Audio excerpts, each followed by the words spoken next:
Geography NCERT class 11 fundamentals of physical geography chapter 6 के NCERT के notes. Geomorphic, जैसे कोई किसी की कहते हैं ना मॉर्फ कर दी फोटो, यानी कि चेंज कर दी। जियो मतलब अर्थ।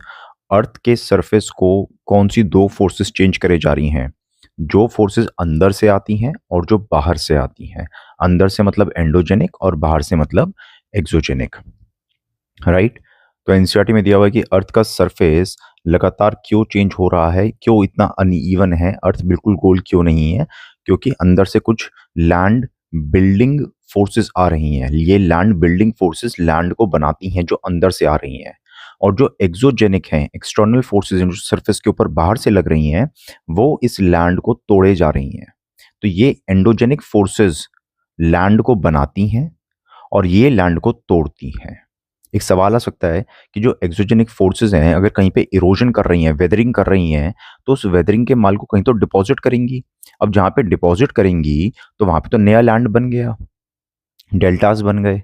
तो फिर हम इनको वियरिंग डाउन लैंडफॉर्म क्यों कह रहे हैं? वो इसलिए कहते हैं जनरली क्योंकि जब कहीं से कोई चीज उठाई जाती है, अगर इरोजन हुआ कहीं से, तो कहीं तो डिपॉजिट होगा ही ना। तो डिपॉजिशन अपने आप में कोई अलग एक्टिविटी नहीं मानी गई है बड़े स्केल पे, है ना। तो अगर कहीं से कोई चीज उठाएगी तो कहीं तो डिपॉजिट होगी ही होगी।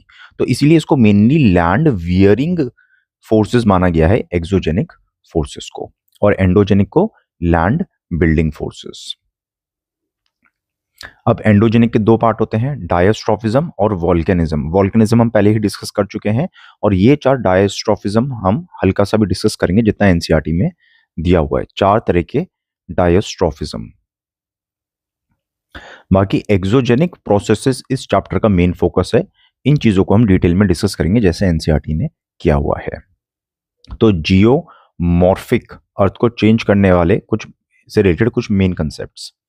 जियोमॉर्फिक मतलब जो चीजें अर्थ के सरफेस को चेंज कर रही हैं। अर्थ का सरफेस इतना अनइवन क्यों है? क्योंकि एंडोजेनिक और एक्सोजेनिक फोर्सेस इस पे कॉन्स्टेंटली अप्लाई हो रही हैं। एंडोजेनिक को हम लैंड बिल्डिंग फोर्सेस मानते हैं, जबकि एक्सोजेनिक को लैंड वियरिंग फोर्सेस मानते हैं। ये लैंड को तोड़ती रहती हैं, ये लैंड को बनाती रहती हैं। ग्रेविटी का क्या रोल होता है? अर्थ पे जितनी भी एक्टिविटी हो रही है वो सब ग्रेविटी से इन्फ्लुएंस हो रही है। हम कहते हैं कि विंड जो है वो हाई प्रेशर से लो प्रेशर एरिया में जाती है। हवा क्यों जाती है? अल्टीमेटली ग्रेविटी की वजह से। पहाड़ के ऊपर कोई पत्थर रखा हुआ है, पत्थर नीचे क्यों गिरता है? लैंडस्लाइड क्यों होती है? ग्रेविटी की वजह से होती है, राइट। मेंटल प्लूम्स आ रहे हैं, उनके ऊपर भी ग्रेविटी लग रही है। पानी पहाड़ से गिरके नीचे ही क्यों आ रहा है? नदी नीचे से ऊपर क्यों नहीं जा रही है? सब ग्रेविटी की वजह से है। तो ग्रेविटी का यहाँ पे सबसे ज्यादा इंपॉर्टेंट रोल है। अब हम बात कर रहे हैं एंडोजेनिक फोर्सेस की, ठीक है। एंडोजेनिक फोर्सेस की बात कर रहे हैं अभी हम। एंडोजेनिक जो कि इंटरनल फोर्सेस होती हैं। इनके पास ये इतनी ताकत कहाँ से आती है कि पूरी की पूरी धरती उठा देती हैं? आपसे 50 किलो नहीं उठेगा और पूरी धरती उठा देती हैं, है ना। तो इतनी ताकत कहाँ से आती है? तो मेनली चार जगहों से आती है। पहली, रेडियो एक्टिविटी। अर्थ के अंदर बहुत सारा यूरेनियम है, और यूरेनियम, थोरियम, प्लूटोनियम ऐसे रेडियो एक्टिव मटेरियल है। वो जब डीके होते हैं तो उससे बहुत ज़्यादा हीट जनरेट होती है। हमारे न्यूक्लियर रिएक्टर में तो थोड़ा सा होता है, उसी से इतनी हीट निकल जाती है कि हम बिजली बना लेते हैं इतनी सारी न्यूक्लियर पावर प्लांट में, और ये तो बहुत ज़्यादा है। दूसरा, रोटेशनल फ्रिक्शन। अब अर्थ की इतनी सारी लेयर्स हैं और अर्थ घूमे जा रही है अपने एक्सिस पे, तो क्या सारी लेयर्स एग्जैक्टली सेम स्पीड से घूम रही हैं? लगभग हाँ, लेकिन इनके बीच में भी हल्का सा डिफरेंस होता है कि मान लो अंदर वाली जो लेयर है वो थोड़ी ज्यादा स्पीड से घूम रही है अंदर, और बाहर वाली स्लाइटली कम, या किसी पर्टिकुलर रीजन में। और वैसे भी हर जगह जब मूवमेंट हो जा रही है रोटेशन की वजह से, तो हीट तो जनरेट होगी ही, फ्रिक्शन जनरेट होगा, है ना। अपने हाथों को रगड़ो, हीट जनरेट होगी। यहाँ पे पूरी धरती अंदर से घूमे जा रही है, घूमे जा रही है, कुछ ना कुछ चीजें घूम रही हैं सारी मोल्टन फॉर्म में, तो वहां पे हीट जनरेट होगी। तीसरा, टाइडल फ्रिक्शन।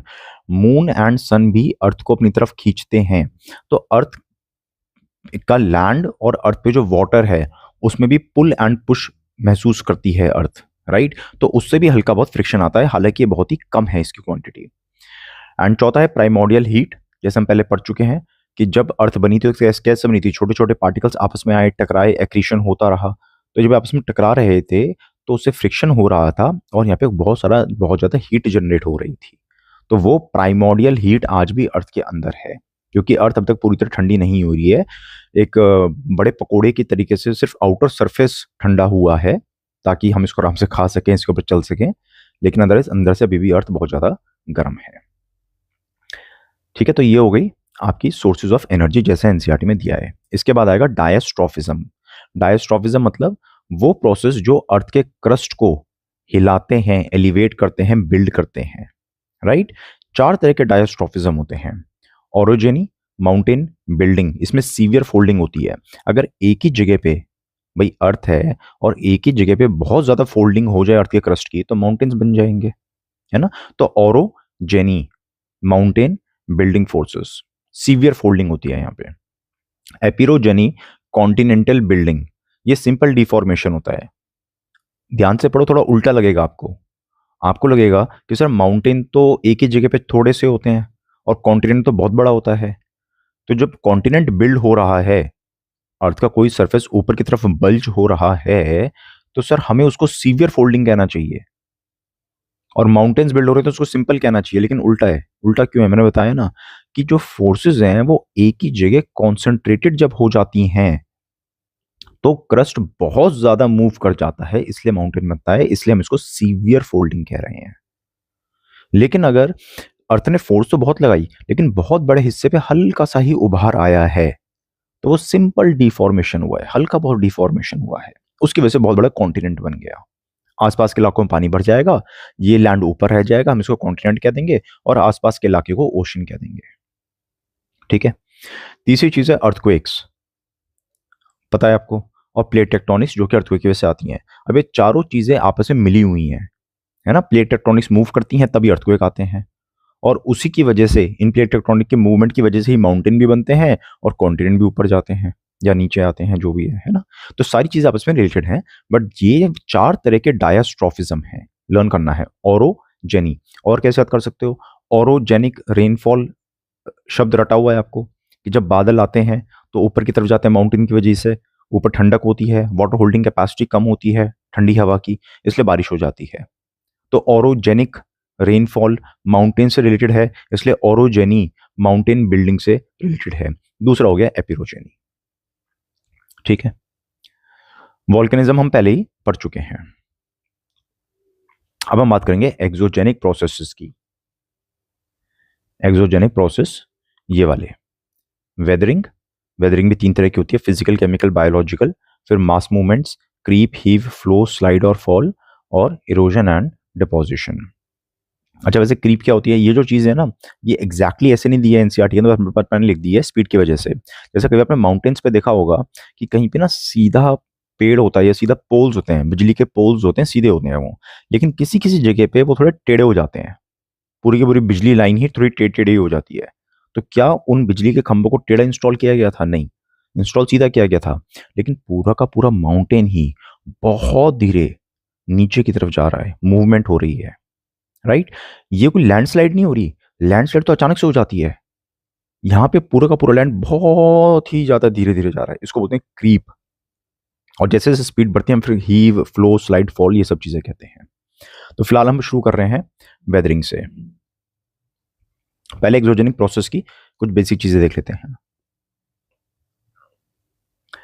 एक्सो मतलब बाहर। जितने भी एक्सोजेनिक प्रोसेस होते हैं उनके लिए टर्म दी जाती है डेन्यूडेशन। तो एक सिंपल सा क्वेश्चन आ सकता है, डायस्ट्रॉफिज्म और डेन्यूडेशन किस चीज से रिलेटेड है? तो डायस्ट्रॉफिज्म हमने देखा एंडोजेनिक फोर्सेस से रिलेटेड है, और डेन्यूडेशन एक्सोजेनिक। रटना पड़ेगा आपको, diastrophism internal endogenic, denudation external. ठीक है। डेन्यूड का मतलब होता है स्ट्रिप ऑफ, हटा देना ऊपर से, डेन्यूड। तो डेन्यूडेशन, राइट। या फिर ऐसे याद कर लो इसको, न्यूड, न्यूडेशन है ना, तो डी न्यूडेशन, तो ऊपर से कुछ चीज हटाई जा रही है, वेदरिंग हो रही है ऊपर से, राइट। तो तीन चार प्रोसेस दिए हुए, डेन्यूडेशन प्रोसेस और उनकी ड्राइविंग फोर्स दी हुई है एनसीईआरटी के अंदर। वेदरिंग पता रहे अलग अलग फोर्सेस की वजह से टूट रहा है, राइट। तो उसके बहुत से रीजन होते हैं। ग्रेविटी की वजह से वेदरिंग हो सकती है, मॉलिक्यूलर स्ट्रेस अंदर जनरेट हो रहा है, या केमिकल एक्शन हो रहा है, अभी केमिकल वेदरिंग पढ़ेंगे अभी हम। मास मूवमेंट किस वजह से होती है? अगर कोई पहाड़ है और पहाड़ के पूरी की पूरी साइड नीचे आ गई, पूरी स्लोप नीचे आ गई, तो ग्रेविटी की वजह से आ रही है ना।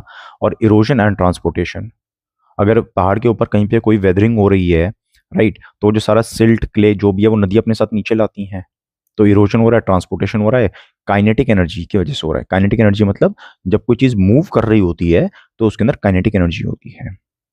जैसे मान लो किसी बिल्डिंग के ऊपर एक पत्थर रखा हुआ है, तो ये पत्थर एक जगह रखा हुआ है, अभी मूव नहीं कर रहा, इसमें काइनेटिक एनर्जी नहीं है।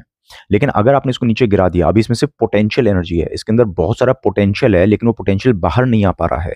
धक्का दे दो उसको, नीचे गिरेगा तो उसका पोटेंशियल कम होता रहेगा और वो सारा पोटेंशियल काइनेटिक एनर्जी में बदलता रहेगा।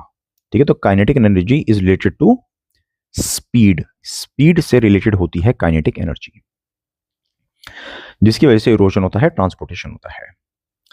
इसका मेन सोर्स क्या है?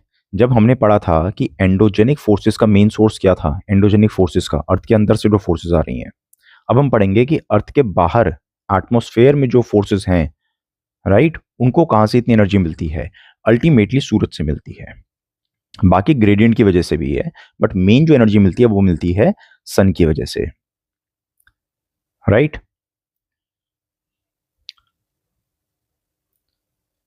तो हमने यहाँ पे कौन कौन से प्रोसेस पढ़े? वेदरिंग। वेदरिंग अलग तरीके से होता है, फिजिकल, केमिकल, बायोलॉजिकल। आप देखोगे वो सारी वेदरिंग का सोर्स अल्टीमेटली सन होता है। जैसे कोई पत्थर है, पत्थर पहले सूरज में चमक एक्सपैंड होगा, फिर रात को ठंड होगी तो कॉन्ट्रैक्ट होगा, एक्सपेंशन कॉन्ट्रैक्शन की वजह से टूट जाएगा। पेड़ की जड़ें हैं, वो धीरे धीरे पत्थर के अंदर जाती हैं तो पत्थर को तोड़ती हैं। सारी एनर्जी सन की वजह से आ रही है, पेड़ों को एनर्जी सन से मिल रही है। इरोजन होता है, जितनी भी मूवमेंट हो रही है हवा की। भाई मान लो एक जगह है, वहां पे धरती बहुत ज्यादा गर्म है। गर्म क्यों है? क्योंकि सूरज चमक रहा था, तो फिर हवा अपने आप ऊपर जाएगी। तो विंड मूवमेंट, विंड सर्कुलेशन सन की वजह से हुआ ना, राइट। इरोजन इस वजह से होगा। जो भी मूवमेंट हो रही है, ठीक है ना, वो सन की वजह से हो रही है। वेव्स जनरेट होती हैं हवा की वजह से। हवा क्यों मूव करी? मैंने आपको बताया, सन की वजह से, राइट। डिपोजिशन हो रहा है। तो अल्टीमेटली जितने भी ये प्रोसेस हो रहे हैं, अगर सन ना हो तो इनमें से मैक्सिमम प्रोसेस एकदम खत्म से हो जाएंगे, ऑलमोस्ट ऑलमोस्ट खत्म हो जाएंगे, राइट। तो इसलिए अल्टीमेट सोर्स ऑफ एनर्जी क्या है एक्सोजेनिक फोर्सेस का? सन है। और बाकी ग्रेडियंट्स भी हैं, क्योंकि सन ने अगर किसी चीज को मान लो गर्म किया और वो चीज हवा ऊपर की तरफ उठी है, हवा ऊपर की तरफ उठी है सन की गर्मी की वजह से, तो अल्टीमेटली वो बाद में नीचे भी आएगी। नीचे क्यों आ रही है? ग्रेविटी उसको नीचे बुला रही है, राइट। तो फिर दूसरी फोर्स हो गई आपकी ग्रेविटी, ग्रेविटी या फिर ग्रेडियंट, राइट। और ग्रेडियंट क्यों हो रहा है? ग्रेडियंट इसलिए हो रहा है क्योंकि टेक्टोनिक फैक्टर्स ने उनको बनाया। भाई अर्थ ऐसी थी और अंदर से फोर्सेज आई, एंडोजेनिक फोर्सेस, उन्होंने माउंटेन बनाए। जब माउंटेन बनाए तो ग्रेडियंट बन गया, यानी कि कोई चीज ऊपर कोई चीज नीचे। ग्रेडियंट मतलब कोई चीज ऊपर कोई चीज नीचे, राइट। अब क्योंकि कोई चीज ऊपर और कोई चीज नीचे है, पहाड़ में चोटी ऊपर है और बेस नीचे है, इस वजह से चीजें ऊपर से नीचे फ्लो करेंगी ग्रेविटी की वजह से, राइट। तो हर चीज आपस में इंटर रिलेटेड है। इंटेंसिटी डिपेंड्स ऑन, कोई एक्सोजेनिक फोर्स कितनी ज्यादा पावरफुल है, उसका इंपैक्ट कितना ज्यादा होगा, वो डिपेंड करेगा तीन चीजों पे। उसकी लोकल सिचुएशन पे, क्लाइमेट पे, और रॉक्स कैसे थे। कितनी ऑब्वियस सी बात है ना यार। लोकल वेरिएशन भी, आप जितने ज्यादा ऊंचाई पे जाओगे उतनी ज्यादा ठंड हो जाएगी, राइट। एस्पेक्ट और इंसोलेशन, एस्पेक्ट मतलब कोई स्लोप है, स्लोप की डायरेक्शन क्या है, और उससे फर्क पड़ेगा इंसुलेशन पे। क्या मतलब है उस चीज का? ये इंडिया है, यहाँ पे हिमालयाज हैं, ठीक है। हमारा जो सन है वो ट्रॉपिक ऑफ कैंसर तक आता है ओवरहेड, राइट। फिर यहीं पे नीचे घूमता रहता है ऐसे ऐसे। इसका मतलब ये हुआ कि जो लोग पहाड़ पे हैं, अगर आप हिमालयस की दृष्टि से देखो तो सूरज आकाश में कभी भी ओवरहेड नहीं आएगा, सिर के ऊपर नहीं आएगा, रादर हमेशा सदर्न डायरेक्शन में रहेगा, ठीक है। सूरज पहाड़ों के, हिमालयस के हिसाब से हमेशा सदर्न डायरेक्शन में रहता है, करेक्ट। इसका मतलब क्या हुआ कि मान लो यहाँ पे कोई पहाड़ है, अब इस डायग्राम को भूल जाओ, अब एक नॉर्मल पहाड़ देखो, ये एक पहाड़ है, इसके हिसाब से सूरज हमेशा इस डायरेक्शन में रहता है, इस पहाड़ के हिसाब से। या पहाड़ थोड़ा बड़ा बन गया, ये पहाड़ है और सूरज हमेशा यहाँ पे रहता है, राइट। इसी में ऐसे ऐसे जाता रहता है, डूबेगा, ऊपर आएगा, ऐसे रहेगा, लेकिन यहाँ पे रहेगा। सूरज कभी इस तरफ नहीं आएगा, ठीक है ना। भाई मैंने बताया ना ये हिमालयाज हैं, तो सूरज कभी यहाँ पे थोड़ा ना आएगा हिमालयस के ऊपर, हिमालय नीचे की तरफ रहेगा। तो उस तरह से अगर ये कोई माउंटेन है और सूरज हमेशा यहाँ पे रहता है, यहीं पे ऊपर नीचे ऐसे घूमता रहता है, यानी कि ये जो स्लोप है, इस स्लोप पे कभी डायरेक्ट सनलाइट नहीं आएगी, लेकिन इस स्लोप पे ऑलमोस्ट हमेशा डायरेक्ट सनलाइट आती रहेगी। तो जो सदर्न स्लोप्स हैं, सदर्न स्लोप्स पे अच्छी खासी डायरेक्ट सनलाइट मिलती रहती है, इसलिए यहाँ पे वेजिटेशन ग्रोथ भी थोड़ी ज्यादा होगी, राइट। और अगर यहाँ पे पत्थर हैं और पत्थरों पे डायरेक्ट सनलाइट पड़ रही है, तो पत्थरों में एक्सपेंशन होगा, कॉन्ट्रैक्शन होगा रात को ठंड की वजह से, दिन में एक्सपेंशन होगा सूरज की गर्मी की वजह से। तो इस तरफ वाले सदर्न स्लोप्स वाले जो रॉक्स हैं, उनमें फिजिकल वेदरिंग ज्यादा होगी, लेकिन जो नॉर्दर्न स्लोप वाले हैं, इन पे डायरेक्ट सनलाइट तो पड़ नहीं रही, तो इनमें वेदरिंग थोड़ी कम होगी, राइट। तो ये क्या हुआ, ये लोकल वेरिएशन हुआ ना। फिर क्लाइमेट है, कहीं पे अगर बहुत ज्यादा बारिश हो रही है तो पानी पत्थरों के अंदर घुसेगा थोड़ा थोड़ा क्रैक्स के अंदर, फिर जमा हो जाएगा, फ्रीज हो जाए, हो सकता है अगर क्लाइमेट वैसा है तो। जब बर्फ जमती है तो एक्सपैंड होती है, राइट। तो इस तरह की चीजें हो गई। फिर रॉक्स कैसे हैं वहां के, भाई ये सारी इंटेंसिटी, ये सारे एक्सटर्नल फैक्टर्स रॉक के ऊपर पड़ रहे हैं ना। हीट, विंड, वाटर जो भी पड़ रहा है रॉक के ऊपर पड़ रहा है। अब रॉक की क्वालिटी कैसी है, उससे बनेगा आपका सॉइल। रॉक अगर बेसाल्टिक है तो ब्लैक सॉइल बन जाएगा, है ना। रॉक अगर हार्ड है तो ज्यादा टाइम लेगा टूटने में, अगर सॉफ्ट है तो जल्दी टूट सकता है, अगर परमिएबल उसके अंदर पानी वानी घुस सकता है, छोटे छोटे छेद हैं तो जल्दी टूट सकता है वो। तो रॉक्स पर डिपेंड करता है, राइट। ये मैं कुछ भी फालतू नहीं पढ़ा हूं, सब एनसीईआरटी में दिया हुआ है और बड़ी ऑब्वियस सी बातें, बट एक बार पढ़ना जरूरी है। जियोमॉर्फिक एजेंट, एजेंट क्या होता है, विंड, वाटर, आइस, जो कि अर्थ मटेरियल्स को पकड़ते हैं और एक से दूसरी जगह ट्रांसपोर्ट कर देते हैं। आपकी एनसीईआरटी के अंदर जियोमॉर्फिक एजेंट और जियोमॉर्फिक प्रोसेस, इनको अलग अलग करके दिया हुआ है और फिर बाद में लिखा हुआ है कि प्रैक्टिकली स्पीकिंग इनको हमें अलग अलग करके नहीं पढ़ना चाहिए। क्यों भाई, एक प्रोसेस क्या है, एक प्रोसेस है, सिंपल एज दैट, ठीक है ना। एक पत्थर है, पत्थर पे पानी पड़ा, तो पानी एक एजेंट है, राइट। लेकिन उस पानी ने वहां पे क्या कार्रवाई करी, वो पानी जम गया, बर्फ एक्सपैंड हुई, पत्थर टूटने लगा, तो ये एक प्रोसेस है। तो वेदरिंग एक प्रोसेस है और वेदरिंग को करने वाली जो चीजें हैं वो एजेंट हैं। जैसे पानी बह रहा है, हवा चल रही है, ग्लेशियर अपने साथ धीरे धीरे सेडिमेंट्स को नीचे ला रहे हैं, रॉक्स को खदेड़ रहे हैं। तो ये कुछ मोबाइल मीडियम्स होते हैं, एजेंट्स, और ये एजेंट्स जो काम करते हैं उसको बोलते हैं प्रोसेस। तो एनसीईआरटी में दिया है कि एजेंट, जियोमॉर्फिक प्रोसेस और जियोमॉर्फिक एजेंट को हम एक जैसा ही मानेंगे। ग्रेडेशन दो तरह के होते हैं, wearing down and filling up, degradation and aggradation. एक सिंपल सी बात है, एक पहाड़ है, ऊपर से वेदरिंग हुई ऊपर वाले रॉक्स वगैरह में, एंड चूरा चूरा बना पत्थरों का, और वो धीरे धीरे नीचे आ गया, तो यहाँ पे इरोजन हुआ है ना एक तरह से, दिस इज डी ग्रेड, इसको डिग्रेड कर दिया गया। और अल्टीमेटली वो सेडिमेंट्स जब नीचे जाके कोई डेल्टा बनाएंगे मान लो, या एलुवियल फैन बनाएंगे, कुछ भी बनाएंगे, तो यहाँ पे डिपोजिशन हो रहा है। तो फिलिंग अप ऑफ डिप्रेशन, गड्ढों को जब भर दिया जाता है नेचुरली, उसको बोलते हैं एक ग्रेडेशन। तो ग्रेडेशन वर्ड कॉमन है, योग्य डी ग्रेड, योग्य ए ग्रेड। डी ग्रेड में चीजें हट रही हैं और ए ग्रेड में चीजें जमा हो रही हैं।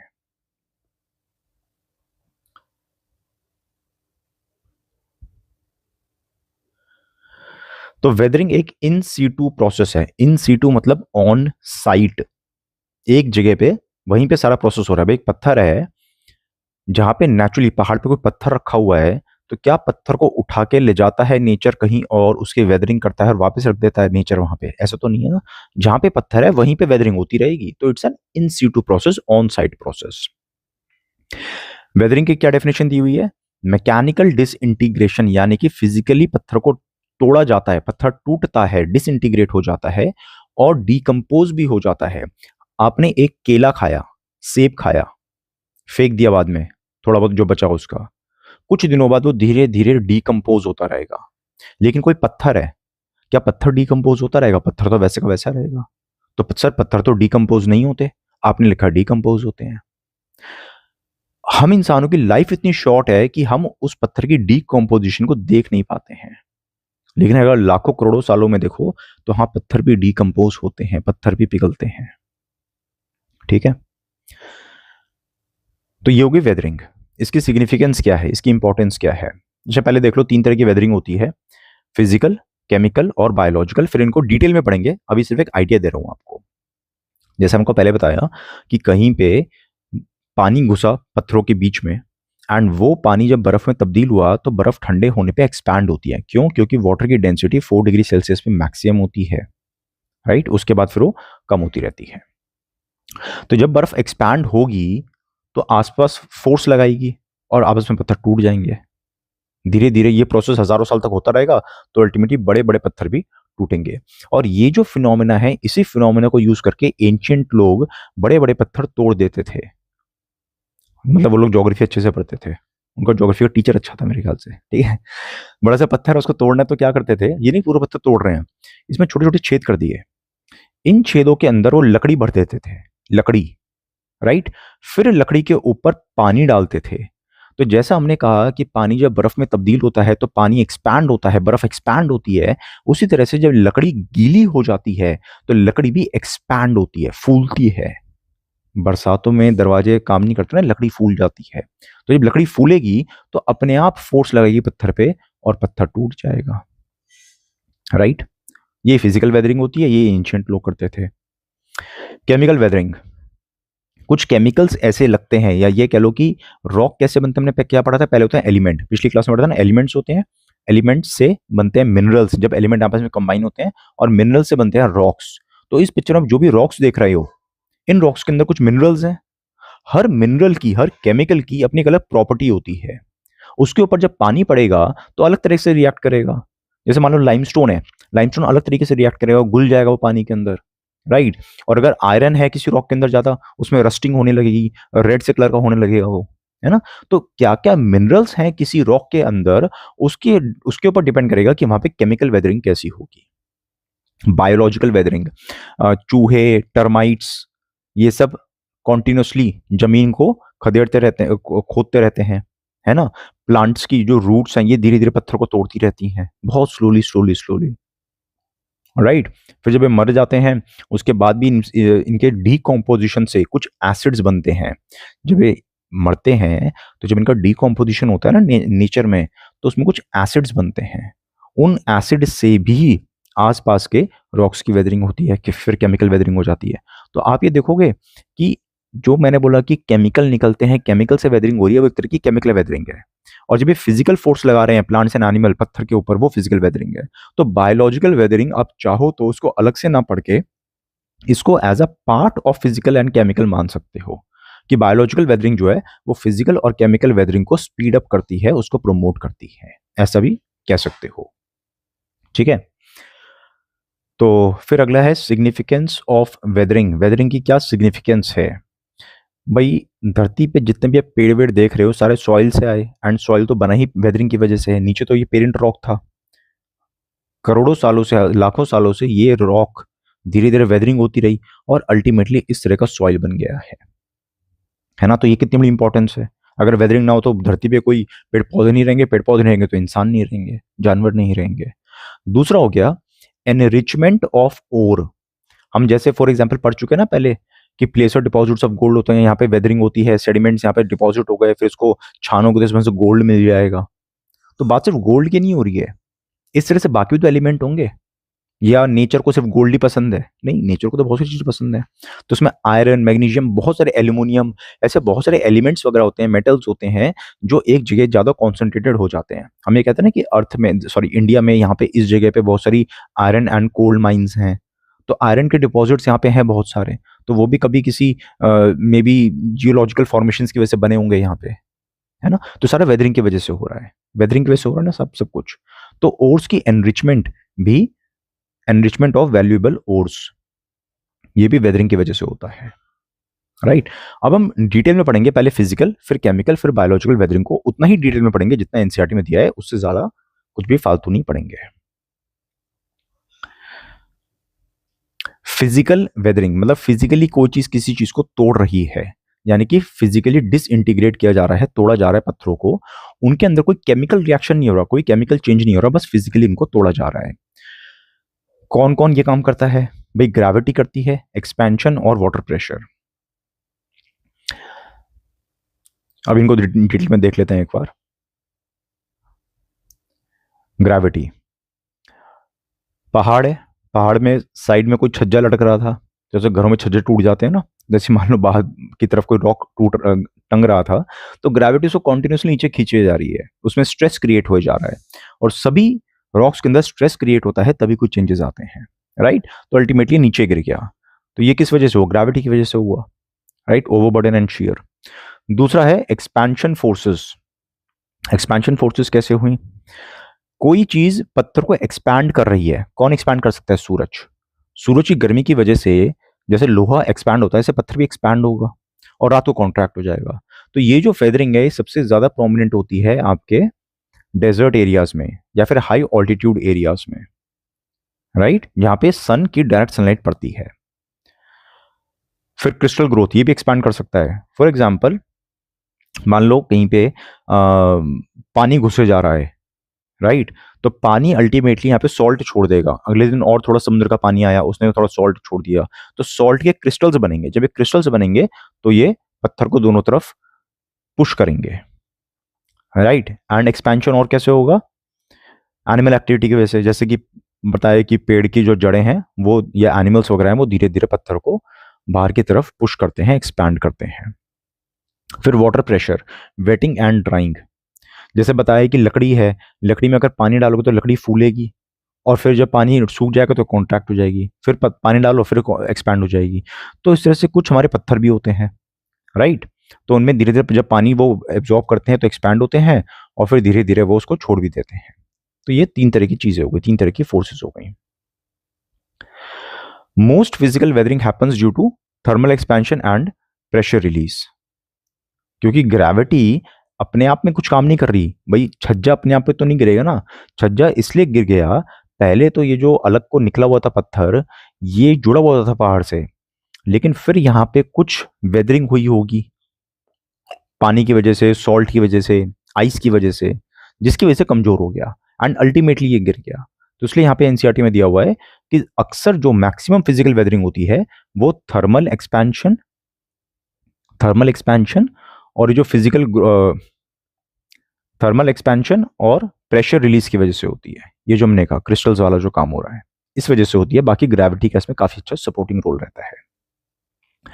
और एक इसका पार्ट दिया हुआ है फिजिकल वेदरिंग का, एक्सफोलिएशन। एक्सफोलिएशन क्या होता है?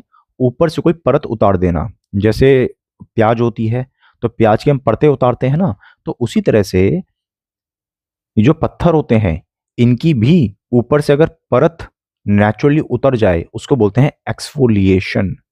कुछ फेस वॉश भी आते हैं ना बढ़िया वाले, एक्सफोलिएशन फेस वॉशेस। तो आपके ऊपर की जो फेस की जो डेड स्किन सेल्स होते हैं, ऊपर की जो परत होती है उसको वो हटा देते हैं, ठीक है। तो ये एक रिजल्ट है, ये कोई प्रोसेस नहीं है वेदरिंग का। वेदरिंग हुई, उसका रिजल्ट ये निकला कि ऊपर की परत हट गई। It is a process, it is a result not a process. इसके ये तीन तरह से होता है, unloading, thermal expansion and contraction and salt weathering. जो हमने ऊपर पढ़ा लगभग वैसा ही है। जैसे मान लो कोई बहुत बड़ा ग्रेनाइट का पत्थर था, उसके ऊपर बहुत भारी रॉक था, नेचुरली फॉर्म हो रखा था ये, ठीक है ना। मान लो नीचे से मैग्मा आ रहा था, मैग्मा यहाँ पे जम गया, ग्रेनाइट बन गया, ऊपर बहुत बड़ा रॉक था, उसको हटा नहीं पाया। लेकिन अब धीरे धीरे एक्सोजेनिक फोर्सेस जब काम कर रही थी तो ये रॉक टूटा और हट गया यहाँ से।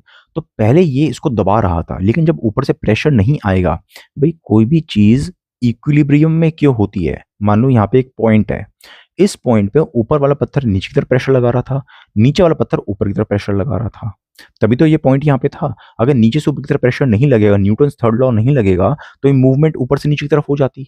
मूवमेंट नहीं हो रही है, ये अपने आप में सबूत है कि यहाँ पे फोर्सेस इक्विलिब्रियम में है, यानी कि अल्टीमेटली अंदर से भी ऊपर की तरफ प्रेशर आ रहा था।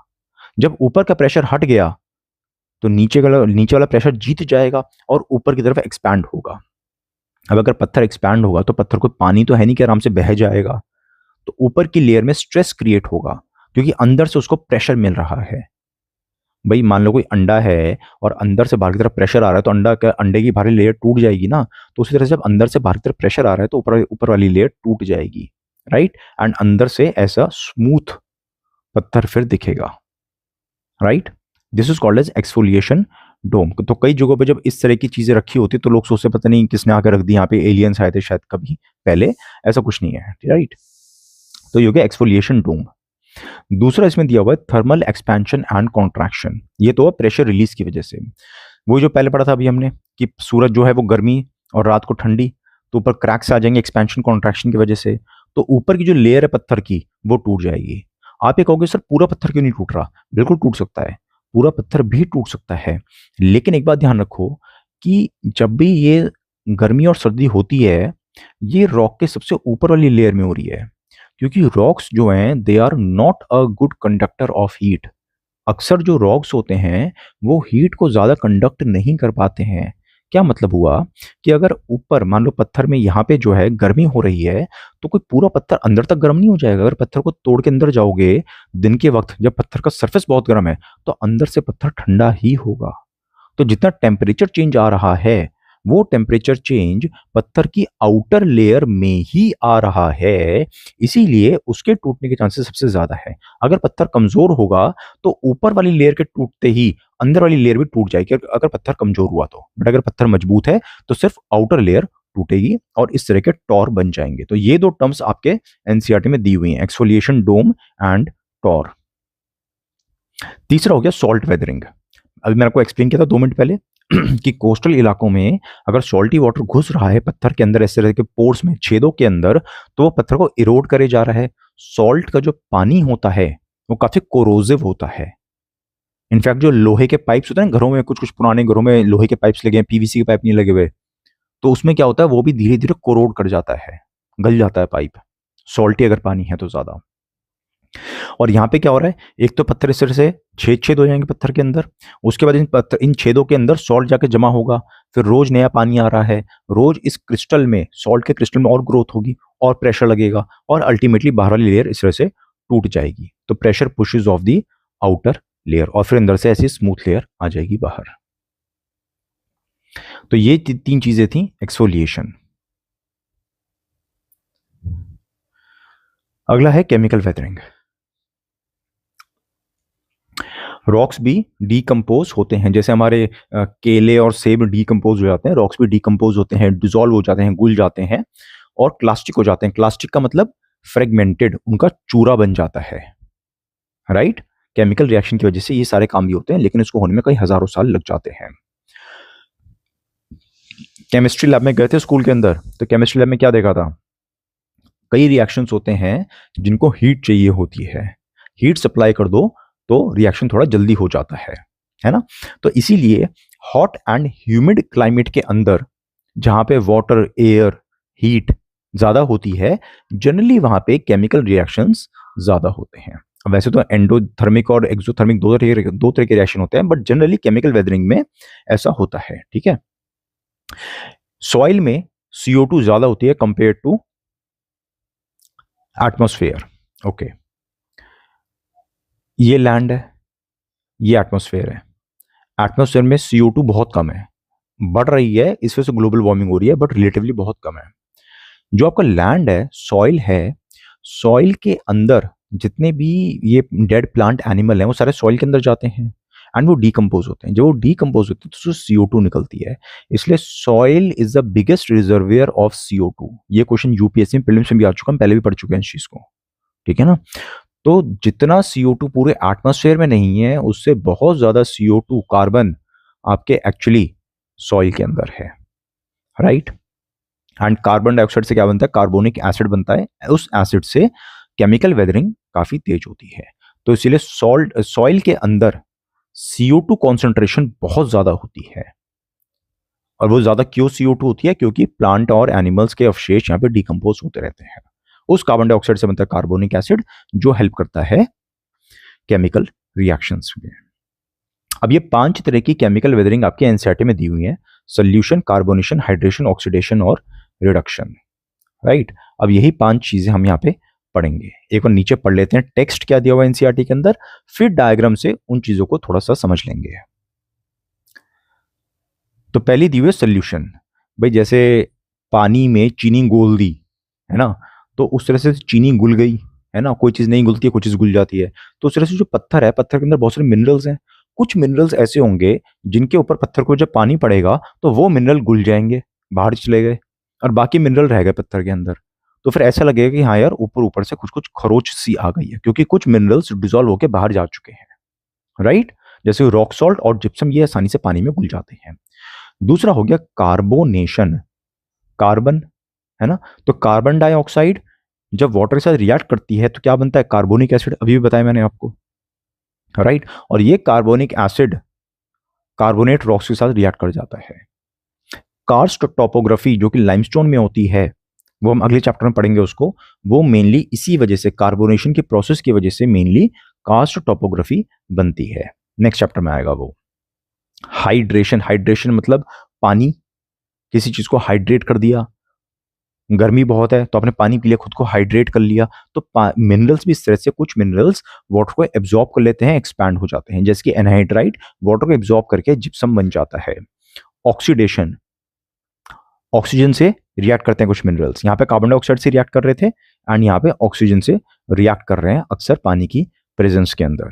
जैसे कि आयरन, लोहे पे अगर पानी पड़ता रहेगा ऑक्सीजन के प्रेजेंस में तो क्या होगा, अल्टीमेटली वो रेडिश ब्राउन रस्ट बन जाएगी वहां पे, है ना। तो जो पत्थर है, पत्थर के अंदर का बहुत ज्यादा आयरन कंटेंट है तो वो भी धीरे धीरे रेडिश बन जाएगा। रिमूवल ऑफ ऑक्सीजन, यहाँ पे ऑक्सीजन ऐड हुई थी लेकिन यहाँ पे ऑक्सीजन रिमूव हो रही है। रिमूव कहाँ पे होगी, जहाँ पे ऑक्सीजन पहले से नहीं होती, धरती के अंदर। ये तो धरती है, पेड़ पौधे हैं, ठीक है। अब सॉइल में या सॉइल के नीचे, वाटर टेबल के नीचे, यहाँ पे ऑक्सीजन ना के बराबर होती है, राइट। या फिर कोई सॉइल है, कोई जमीन है जहाँ पे बहुत सारा पानी भरा हुआ है, तो वो वहाँ पे एनएरोबिक कंडीशंस होंगी, जैसे कि पैडी फील्ड्स होते हैं। पैडी फील्ड्स में ऑक्सीजन वगैरह नहीं होती, वहां से मीथेन वगैरह निकलती है। एनएरोबिक बैक्टीरिया वहां पे काफी काम करता है। तो वहां पे क्या होता है, वाटर लॉक्ड सॉइल्स में या below the water table oxygen बहुत कम होती है एंड वहां पे जितनी भी ऑक्सीजन होती है पत्थरों के अंदर वो भी धीरे धीरे केमिकल प्रोसेस से बाहर निकलती रहती है, राइट। तो पहला क्या था, सोल्यूशन, पत्थर है, इसके अंदर जो भी चीज घुलने वाली है वो पानी में घुल जाएंगी। दूसरा हो गया कार्बोनेशन, कार्बोनिक एसिड बनता है कार्बन डाइऑक्साइड से और वो कार्बोनिक एसिड से फिर इस तरह से कास्ट टोपोग्राफी बनती है, केव्स वगैरह बनती है, सिंक होल्स बन जाते हैं। हाइड्रेशन, एनहाइड्राइट जो है वो पानी को एब्जॉर्ब कर लेता है और फिर फूल जाता है, जैसे लकड़ी फूल गई थी, पत्थर टूट गया था लकड़ी के फूलने से, है ना। तो उसी तरह से ये भी फूल जाता है, जिप्सम बन जाता है। ऑक्सीडेशन, आयरन था इसके अंदर, राइट, ऑक्सीजन से रिएक्ट हुआ तो रस्ट जैसा बन गया। रिडक्शन, वाटर लॉक्ड सॉइल्स के अंदर या सॉइल के अंदर जहां पे बहुत कम ऑक्सीजन होती है या वाटर टेबल के नीचे, ठीक है ना, तो यहाँ पे ऑक्सीजन पहले से बहुत कम होती है, तो यहाँ पे जितने भी मिनरल्स में ऑक्सीजन है वो भी बाहर निकल जाती है क्योंकि यहाँ पे एनाएरोबिक कंडीशंस होती है, जितनी बची हुई ऑक्सीजन है उसको यूज कर लिया जाता है, ठीक है। तो ये हो गए आपके 5 तरीके केमिकल वेदरिंग के। अब हम बात करेंगे बायोलॉजिकल वेदरिंग। जैसे आपको पहले बताया था कि आप इसको बायोलॉजिकल वेदरिंग को फिजिकल और केमिकल वेदरिंग का ही एक तरह से टाइप मान सकते हो, ये उन्हीं चीजों को प्रमोट करता है। बट ये कौन कर रहा है, ये लिविंग ऑर्गेनिज्म कर रहे हैं। ऑर्गेनिजम्स जैसे कि अर्थवॉर्म, टर्माइट्स, ह्यूमंस भी करते हैं, डिकेइंग मैटर और प्लांट। एनिमल्स करते हैं इस तरह से, ठीक है ना, जमीन में गड्ढे वड्ढे करते रहते हैं। ह्यूमन एक्टिविटीज, हम भी खेती बाड़ी करने के लिए या फिर डिफॉरेस्टेशन करते हैं, इससे भी पूरा सॉइल और ऊपर के पत्थर वगैरह डिस्टर्ब होते हैं, ठीक है। और DK of plants and animals, जब ये डीके होते हैं तो इनमें से कुछ केमिकल्स निकलते हैं, एसिड निकलते हैं, जैसे कि ह्यूमिक एसिड, कार्बोनिक एसिड और कुछ ऑर्गेनिक एसिड्स, ठीक है। तो ध्यान रखो इस बात को, ह्यूमिक एसिड और कार्बोनिक एसिड आपके एनसीईआरटी में जिक्र है इन चीजों का, ये शब्द दिए हुए हैं, तो ध्यान रखो ये कहां पे बन रहे हैं। जब प्लांट एनिमल डीके होते हैं तो ये ह्यूमिक एसिड, कार्बोनिक एसिड बनता है और इस एसिड से केमिकल वेदरिंग होती है नीचे वाले पत्थरों की और प्लांट्स की वजह से, ठीक है ना। यहां पे आपने देखा एनिमल्स की वजह से, यहां पे आपने देखा प्लांट्स की वजह से भी फिजिकल फोर्स लगती है और वेदरिंग होती है, पत्थर धीरे धीरे टूटते हैं। ये भी हो गया।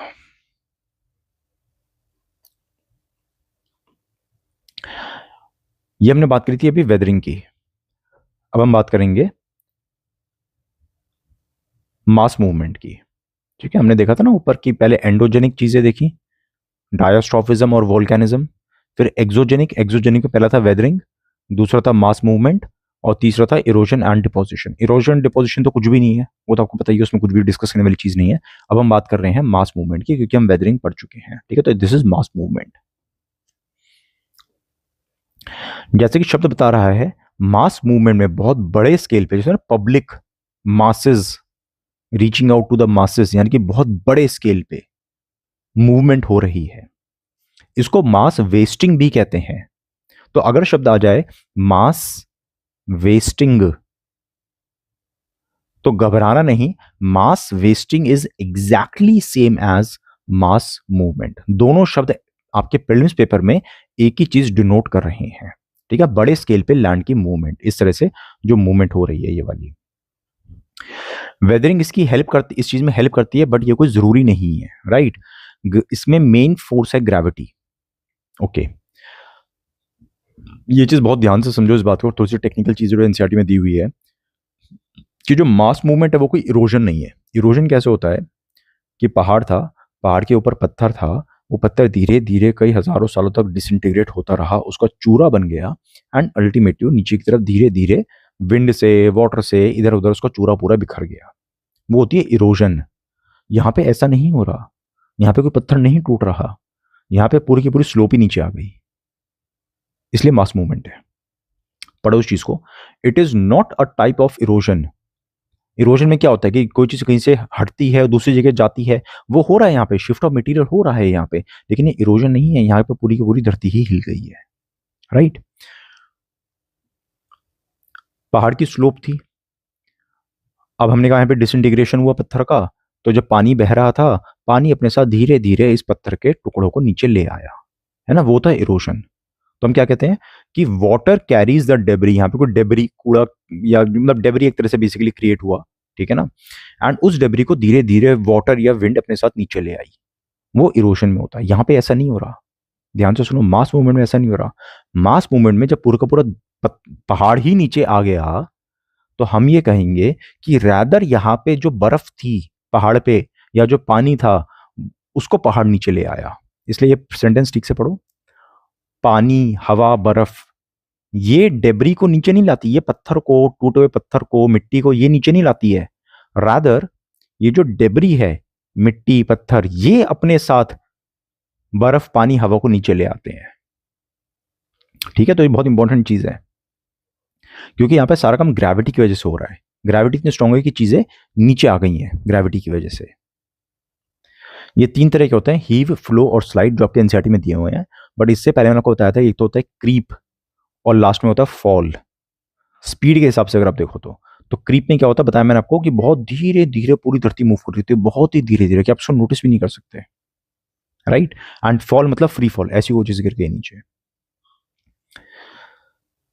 तो यहाँ पे जो तीन चीजें दी है एनसीईआरटी के अंदर, वो पहली है हीव, कि यहाँ पे धीरे धीरे फ्रॉस्ट की वजह से, भाई पहले पानी जमा हुआ, ठंड पड़ गई, तो बर्फ थोड़ी एक्सपैंड होगी, ऊपर की तरफ उठी, फिर यहाँ पे और थोड़ा डिपोजिशन हो जाएगा, और फिर ये शायद धीरे धीरे नीचे आएगा, है ना, क्योंकि ऊपर की तरफ चला गया, अनस्टेबल हो गया, फिर शायद धीरे धीरे नीचे की तरफ आए। This is called as heave, heaping, up, upside होता है, वर्टिकल डायरेक्शन होता है ये। फिर होता है फ्लो। अब फ्लो और स्लाइड में क्या फर्क हुआ, यहाँ पे दिया हुआ है क्या, नहीं दिया हुआ शायद, कोई बात नहीं, समझा देता हूँ। देखो फ्लो में क्या हो रहा है कि कोई पहाड़ था, मान लो कि पहाड़ है, तो पूरा का पूरा पहाड़ का जो साइड है ना, ये पूरी की पूरी साइड, मिट्टी विट्टी, पेड़ वेड़ जो भी है, सबका सब नीचे आ रहा है, राइट। ये फ्लो, जैसे पानी का भाग होता है, ऐसे फ्लो, पूरी की पूरी मिट्टी जो नीचे की तरफ फ्लो हो रही है। स्लाइड में क्या होता है, जैसे बच्चे स्लाइड करते हैं झूले के ऊपर, जब बच्चे झूले पे स्लाइड करते हैं तो क्या होता है, आपको साफ साफ दिखाई देता है कि भी ये तो झूला है और ये हमारा बच्चा है, तो झूला अपनी जगह है और बच्चा ऊपर से नीचे स्लाइड कर रहा है ना।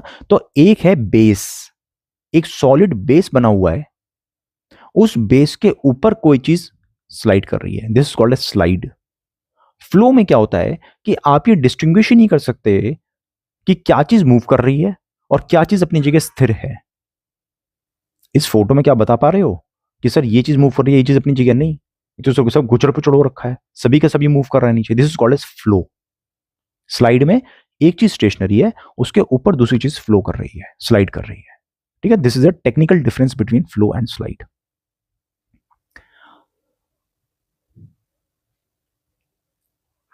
रोल ऑफ जियोमॉर्फिक एजेंट्स, जैसा कि अभी बताया मैंने आपको, ये जो जियोमॉर्फिक एजेंट हैं ये चीजें पार्टिसिपेट तो करते हैं, लेकिन ये इसके लिए प्री रिक्विजिट नहीं है।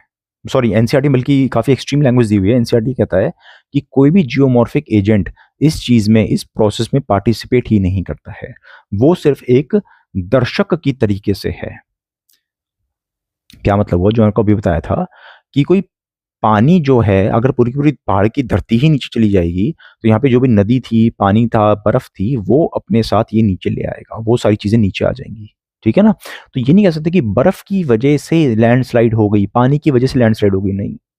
लैंडस्लाइड हुई ग्रेविटी की वजह से, धरती उसको नीचे खींच रही थी, बाकी चीजें साथ में आ गई उसके। ठीक है। तो इसमें दी एनसीईआरटी में लैंग्वेज दी हुई है कि जो जियोमॉर्फिक एजेंट्स होते हैं ये इस प्रोसेस ऑफ मास वेस्टिंग में, मास मूवमेंट में पार्टिसिपेट नहीं करते हैं, रादर एक दर्शक के तरीके से ये भी चपेटे में, लपेट में आ जाते हैं इसके, और नीचे आ जाते हैं, नीचे खिसक के आ जाते हैं। एक्टिवेटिंग कॉजेस क्या होते हैं, ये जो हो रहा है इन सब के रीजन क्या है?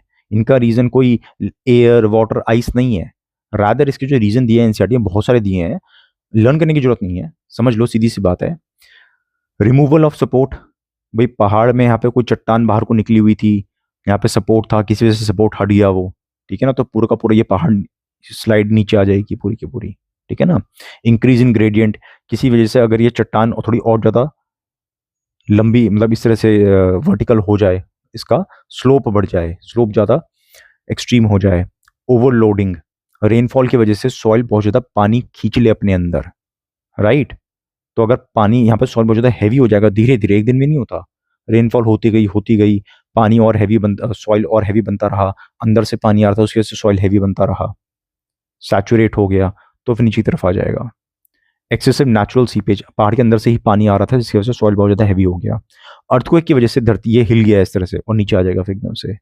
रिमूवल ऑफ वेजिटेशन, इंसानों ने या किसी और ने अगर यहाँ से पेड़ हटा दिए तो पेड़ की जो जड़ें होती हैं वो अपने साथ सॉइल को बांध के रखती हैं। जब पेड़ ही कट गया यहाँ से तो सॉइल आपस में बंध नहीं पाएगा, लूज हो जाएगा, नीचे आ जाएगा ग्रेविटी की वजह से। तो ये सब रीजन होते हैं, एक्टिवेटिंग कॉजेज होते हैं, और इस एक्टिवेटिंग कॉज के बाद ग्रेविटी अपना काम करती है, और ग्रेविटी की वजह से मेनली मास मूवमेंट होती है। तो बस आपको मास मूवमेंट में ग्रेविटी शब्द बहुत ज्यादा ध्यान में रखना है। टाइप्स ऑफ लैंडस्लाइड जो आपके एनसीईआरटी में दी हुई है, स्लंप, डेब्री, रॉक स्लाइड, ये सब क्या है? पहले देखो स्लंप और डेब्री स्लाइड में क्या फर्क होता है। स्लाइड में मेरे को बताते हैं स्लाइड क्या होती है, जब बच्चे स्लाइड करते हैं कि भी ये चीज तो स्थिर है अपनी जगह, है ना, इसके ऊपर कोई चीज स्लाइड कर रही है, ये लैंड स्लाइड हो गई, डेब्री स्लाइड हो गई। आपको ये डायग्राम दिख रहा है, एकदम स्ट्रेट है, बच्चों के झूले के तरीके से। इसमें क्या है, इसमें अंदर की तरफ कर्व हो रखा है, बस इतना सा फर्क है। तो इस छोटे से शेप में डिफरेंस की वजह से क्या फर्क पड़ गया, शब्द का फर्क पड़ गया। एनसीईआरटी कहता है कि ये है स्लंप, ये है स्लाइड। फर्क क्या हुआ कि जब ये, थोड़ा सा इसको ध्यान से देखो एक बार, जब ये बहुत बड़ा ये जो पत्थर था ना, ये जो लाइन है, ये लाइन पहले ऐसे थी, है ना, तो यहाँ पे जो चीज थी वो अगर कॉनकेव शेप में, अगर यहाँ पे खड़े हो आप तो आपको ये गुफा की तरह दिख रहा है ना, केव, कॉनकेव शेप है। तो अगर ये जो स्लाइड है ये कॉनकेव शेप के ऊपर हो रही है, तो जो ऊपर वाला हिस्सा था ये तो पूरा का पूरा नीचे की तरफ जा रहा है, लेकिन जो ऊपर वाला हिस्सा था वो हल्का सा पीछे की तरफ आ गया। Not in actual terms, but हल्का सा घूम गया ना। मुझे पत्थर ऐसे घूमेगा, ऐसे जा रहा है, तो जो टॉप वाली चीज थी वो बिल्कुल नीचे नहीं गई, बल्कि नीचे जा रही थी, साथ में हल्की से ऊपर की तरफ भी चली गई, ऐसे ट्विस्ट हो गई है। मैं इसको ठीक से दिखा नहीं पा रहा हूं, बट इमेजिन करो थोड़ा सा, हल्की सी ये ट्विस्ट हो गई इस तरह से। तो जो हल्का सा बैकवर्ड रोटेशन हुआ है ऊपर वाली जगह में, हल्की सी बैकवर्ड रोटेशन हुई है, इसकी वजह से उसको बोलते हैं स्लंप, जहां पे इस तरह की कॉनकेव शेप बनती है। लेकिन स्लाइड बिल्कुल सीधी सीधी होती है, जो चीज ऊपर थी एग्जैक्टली ऐसी लीनियर मोशन में नीचे आ गई। ठीक है।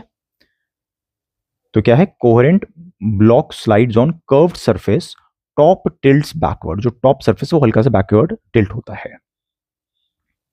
इसमें कोई बैकवर्ड टिल्ट नहीं हो रहा है, सीधे सीधे ये नीचे जा रहा है। फिर हुआ रॉक स्लाइड और डेब्री फॉल। रॉक स्लाइड, यहां पे हमने कहा कि डेब्री जो है, कूड़ा करकट, मतलब बेसिकली मिट्टी, पेड़ पौधे, पत्थर, धूल मिट्टी सब नीचे आ रहा है, डेब्री। लेकिन यहां पे मान लो डेबरी नहीं है, मिट्टी विट्टी ज्यादा नहीं है, सिर्फ रॉक्स नीचे स्लाइड कर रहे हैं, रोल होते हुए, धड़ धड़ धड़ धड़ ऐसे रोल होते हुए जा रहे हैं, जैसे बच्चे स्लाइड करते हैं, that is rock slide, right. मान लो किसी चीज पे कहीं पे ऐसे क्लिफ है, भाई यहां पे तो आपने कहा कि स्लाइड है, लेकिन मान लो कहीं पे क्लिफ है तो सीधे नीचे गिर जाएगा ऐसे ही।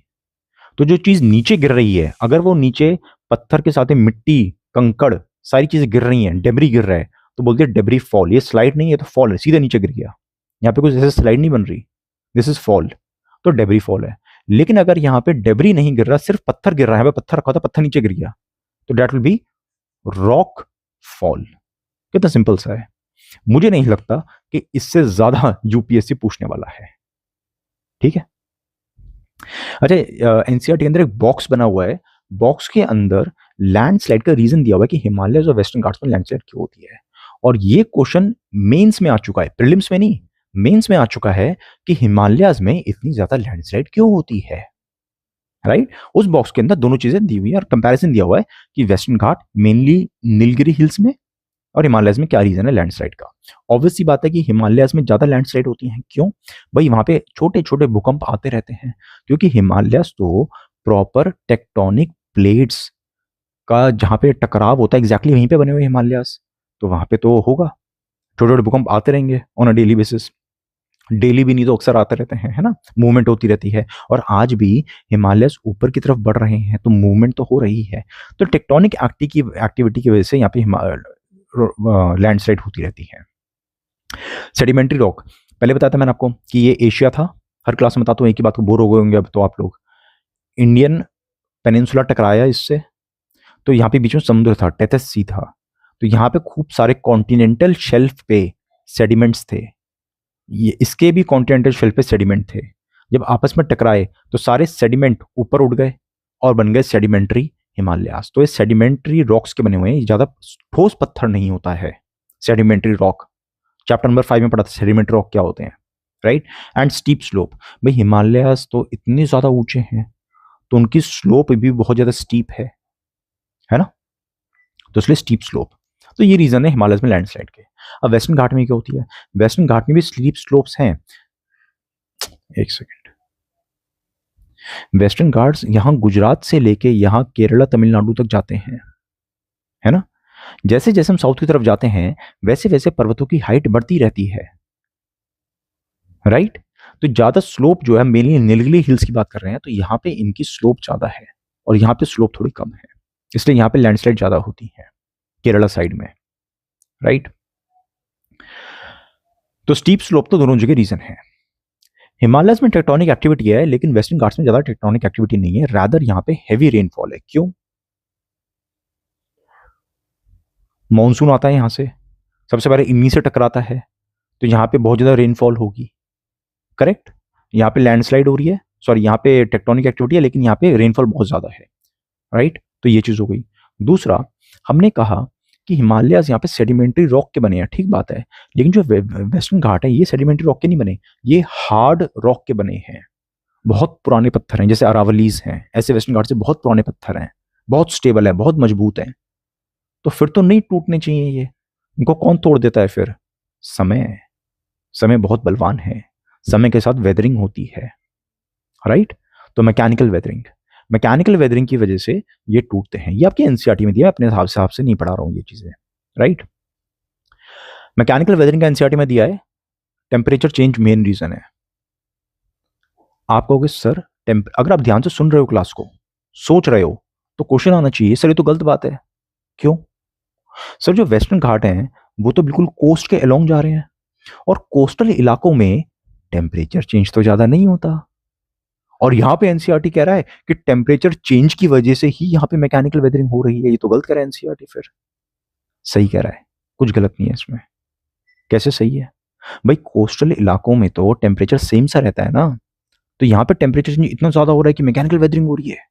हाँ, क्योंकि हम सिर्फ कोस्ट की बात नहीं कर रहे, जो कोस्टल प्लेन्स हैं, समुद्र का तट है, वहां पे टेम्परेचर एक जैसा रहेगा, लेकिन ये जो वेस्टर्न घाट है ये ऑल्टीट्यूड पे है ना। ये मान लो ये आपका समुद्र है, ये आपके कोस्टल प्लेन्स आ गए, मुंबई वाला इलाका आ गया, ठीक है ना, उसके बाद ये वेस्टर्न घाट्स इस तरीके से है। अब ये जो टॉप के इलाके हैं वेस्टर्न घाट के, इनके ऊपर कोस्ट का, सी का जो मॉडरेटिंग इन्फ्लुएंस है टेम्परेचर पे, वो इंपैक्ट यहां तक नहीं आता। यहां पे होता है impact, moderating influence of the sea, temperature में चेंज नहीं होता, यहां पे होता है, लेकिन ऊंचाई पे वो इंपैक्ट नहीं आ पाता है, राइट। तो एक तो ये रीजन हो गया। दूसरा, अब क्योंकि बहुत ज्यादा ऊंचाई पे हैं, तो यहाँ पे सनलाइट जो है वो ज्यादा डायरेक्ट आएगी, क्योंकि नीचे तो हवा में ज्यादा पोल्यूशन वगैरह भी होता है ना, लेकिन ऊपर तो स्वच्छ हवा है, डायरेक्ट सनलाइट आ रही है, ज्यादा डिविएशन नहीं हो रही है हवा की वजह से, तो इसलिए यहाँ पे डायरेक्ट सनलाइट आती है, तो यहाँ पे ज्यादा अच्छे से इंसोलेशन ये एब्जॉर्ब करते हैं। और ये इलाका किस चीज से बना हुआ है, किस तरह का सॉइल है यहाँ पे सारा, बेसाल्टिक, बेसाल्टिक सॉइल, काला सॉइल होता है, काला रंग ज्यादा रोशनी को, हीट को एब्जॉर्ब करता है, तो इसीलिए वेस्टर्न घाट्स के जो टॉप्स हैं they are exposed to the sunlight, ज्यादा सनलाइट को उनका ब्लैक सॉइल एब्जॉर्ब करता है, जिसकी वजह से उनमें टेम्परेचर चेंज ज्यादा हो रहा है, और रात को वो पूरा अपना गर्मी छोड़ देते हैं टिपिकल रॉक की तरह से, एंड फिर टेम्परेचर चेंज हो जाता है, डायurnal टेम्परेचर रेंज ज्यादा है यहाँ पे। एंड क्योंकि बारिश बहुत ज्यादा होती है, तो वेटिंग ड्राइंग वाली चीज भी है, हजारों सालों से, लाखों सालों से चल रही है वेटिंग एंड ड्राइंग, तो इस वजह से भी मैकेनिकल वेदरिंग हो रही है। ठीक है, कंसेप्ट एकदम स्ट्रांग होने चाहिए अपने। अब यूपीएससी जैसा मर्जी घुमा ले, हम कोई ना कोई लॉजिक लगा के उसको सॉल्व कर ही लेंगे। यहाँ पे एक चीज मिस हो गई थी, सॉलिफ्लक्शन। ये क्या होता है, slow flow of water saturated soil, soil की बात हो रही है, फ्लक्चुएट कर रहा है या फ्लो कर रहा है, सॉइल फ्लो कर रहा है, सॉइल फ्लो कर रहा है। अक्सर ये ठंडे इलाकों में पाया जाता है, यहाँ पे परमाफ्रॉस्ट होती है। ठीक है, और भी जगह होता है, बट जैसे एग्जांपल दे रहा हूं मैं आपको, जैसे मान लो कहीं पे परमाफ्रॉस्ट है, नीचे सॉइल एकदम जमा हुआ है, राइट। जब गर्मियां होंगी तो जो ऊपर वाला इलाका है, ये थोड़ा, यहाँ पे जो बर्फ थी, मॉइस्चर था जो बर्फ में तब्दील हो गया था, वो थोड़ा पिघलेगा, तो यहाँ पे पानी आएगा, तो पूरे के पूरे सॉइल में खूब सारा पानी आ गया, है ना। अब जब बहुत सारा पानी आ गया, लेकिन नीचे की जो जमीन है वो पूरी तरह से जमी हुई है, तो ऊपर एक ऐसा सॉइल है जो पूरी तरह से पानी से भरा हुआ है, और नीचे एक ऐसी ठोस जमीन है बर्फ की जो हटने का नाम नहीं ले रही, जो मूव ही नहीं करेगी। तो ये बहुत ही सॉलिड सरफेस है, ये सेमी मोल्टन या थोड़ा सा semi liquid, semi fluid state है, इसलिए ये इसके ऊपर फ्लो कर जाएगी, राइट। और ये बहुत स्लो मूवमेंट होती है, दिस इज कॉल्ड एज सॉलिफ्लक्शन। फिर है इरोजन एंड डिपोजिशन। ठीक है, तो ये चीजें हो गई हमारी, जैसा हमने कहा था कि एंडोजेनिक और एक्सोजेनिक। एक्सोजेनिक में हमने पहले पढ़ लिया, एक्सोजेनिक फोर्सेस पढ़ी, यहाँ पे वेदरिंग पढ़ी, ये हमने पढ़ लिया। वेदरिंग के बाद क्या पढ़ा, mass movement, weathering, mass movement, और अब पढ़ रहे हैं इरोजन एंड डिपोजिशन। इसमें कुछ भी समझाने वाली चीज नहीं है, कोई डायग्राम नहीं है, सिंपल सी बात है भैया।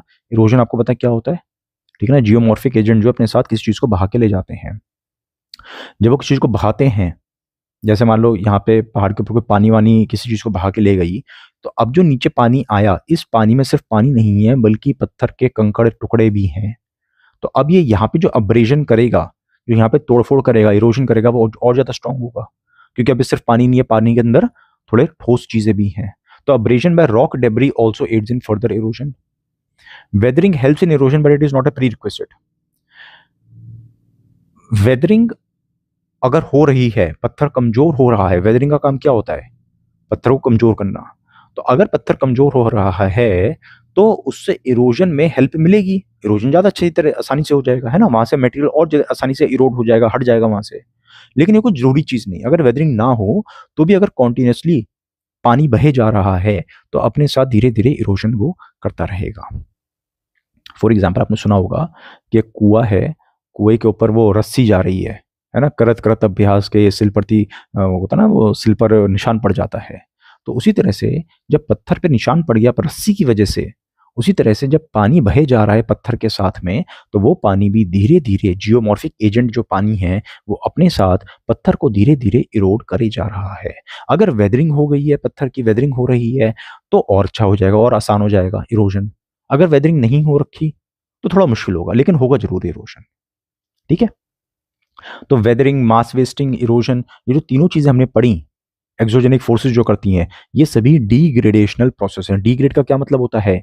इरोजन करना, राइट? और पढ़ा था ना मैंने डायग्राम में क्लास के शुरू में कि जो इरोजन होता है उसका डिपोजिशन होता है, एक्सोजेनिक फोर्सेस कर रही हैं।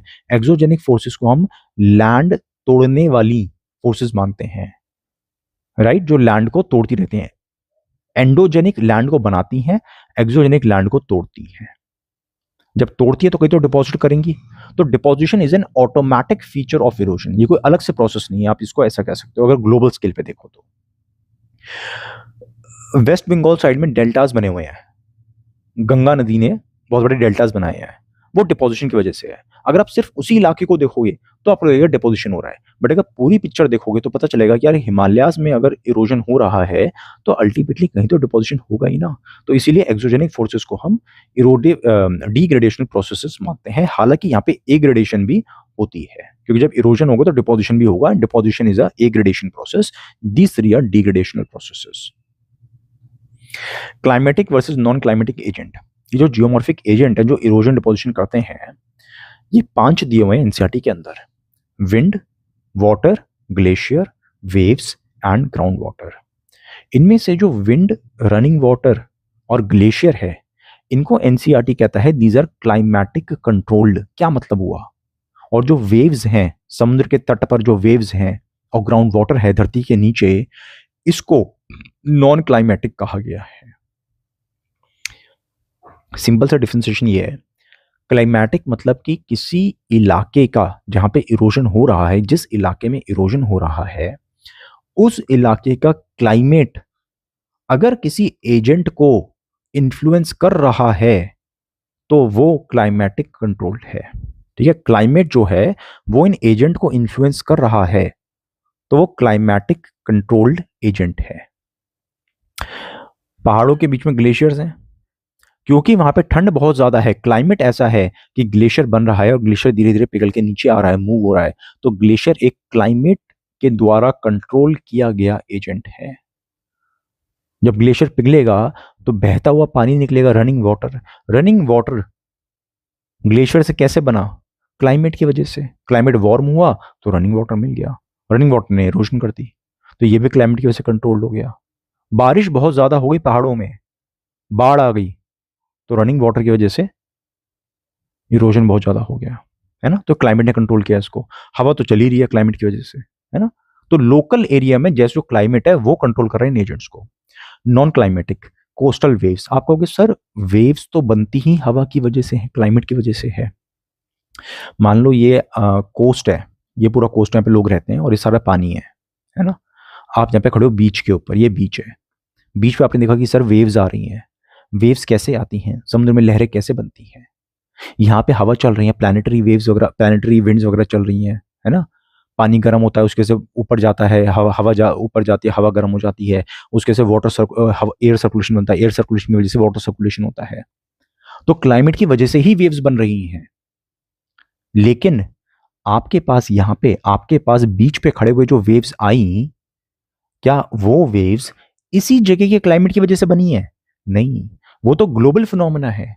ग्लोबली अलग अलग जगहों पे वेव्स बहे जा रही, हवा बहे जा रही है, क्लाइमेट चेंज हो जा रहा है पूरी ग्लोबली, उसकी वजह से समुद्र में हर जगह वेव्स आ रही हैं। हम इतने चींटी जैसे हैं कि हमें ग्लोबल स्केल पे देखो तो वेव्स दिखेंगी भी नहीं। हम इतने चींटी जैसे हैं कि ऐसा लगता है कि बहुत बड़ी लहर आ गई कोई, है ना? तो आप जिस तट पे खड़े हो उस तट का क्लाइमेट इन्फ्लुएंस नहीं कर रहा है इन वेव्स का जनरेशन को, इस वजह से वेव्स को नॉन क्लाइमेटिक कैटेगरी में डाला गया है। क्लाइमेट इन वेव्स को कंट्रोल नहीं कर रहा है, आप जहां पे खड़े हो वहां पे। उसी तरह से क्लाइमेट जो है वो ग्राउंड वाटर को कंट्रोल नहीं कर रहा है।